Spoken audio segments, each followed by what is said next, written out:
સુરતમાં Saroli Kadodara main road સલામતી માટે બંધ કરવામાં આવ્યો છે। ગઈકાલે 5 કિલોમીટરનો હતો ટ્રાફિક જામ।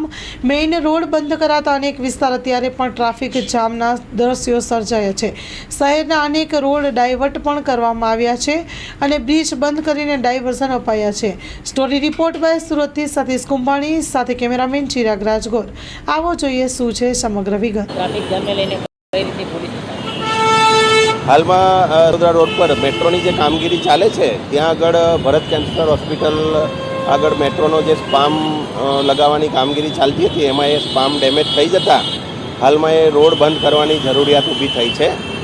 હાલમાં સ્પેન રિપેરિંગ કરવાની કામગીરી મેટ્રોની ટીમ તરફથી ચાલી રહી છે, પરંતુ સંપૂર્ણ હાઈવે બંધ કરવામાં આવતા તમામ ટ્રાફિક ડાયવર્ઝન આપવાની જરૂરિયાત ઊભી થઈ છે, જેના કારણે અમે ટ્રાફિક પોલીસ તરફથી ફરોજ પાટિયાથી કેનલ રોડ થઈને સંપૂર્ણ ટ્રાફિકનું ડાયવર્ઝન આપવામાં આવ્યું છે। વડોદરા તરફથી જે વાહનો વ્યવહાર આવે છે એના માટે અમે કુબેરજી 4 રસ્તા, કુબેરજી માર્કેટ જે છે ત્યાંના 4 રસ્તા, સણિયા હેમત ગામ, સારોલી ગામ એવા 2-3 અલગ અલગ જંકશન પરથી અમે ટ્રાફિકને ડાયવર્ટ કર્યું છે।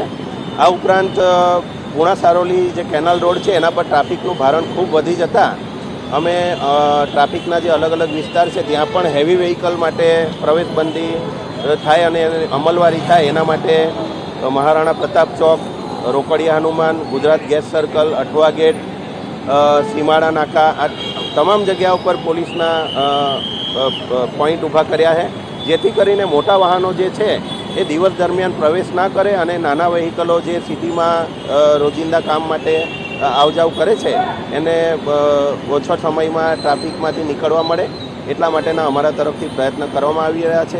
અને આપના માધ્યમથી હું ખાસ આપણી સુરતની જનતાને નિવેદન કરું છું કે આ જે કેનાલ રોડ છે એના પર ટ્રાફિક ખૂબ હોવાથી બીજા જો એમના ધ્યાનમાં કોઈ વૈકલ્પિક નાના માર્ગો હોય તો એનો પણ ઉપયોગ કરી લે અને ટ્રાફિક પોલીસ હાલમાં ઓછામાં ઓછા સમયમાં તમે પોતાના ડેસ્ટિનેશન પર પહોંચો એના માટે પ્રયત્નશીલ છે, તો એમાં પણ સહકાર આપવા। શું નામ તમારું? જુમાભાઈ, ગામ મથલ। કઈ વેરાયટીમાં આવી છે? 2019 અવનીશ, બરાબર। કઈ કંપનીનું છે? જટરાજ।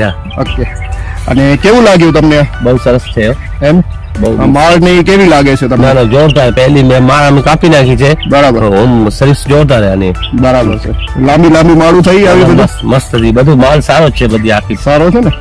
અને પેલી ડાળી તમે કાપી નાખી એટલે પછી ફૂટ વધી કે શું થયું? ના, ફૂટ જામ માંથી એક દાળ માંથી જામ માલ નીકળી, જો તમે દેખાય છે ને? બરાબર છે।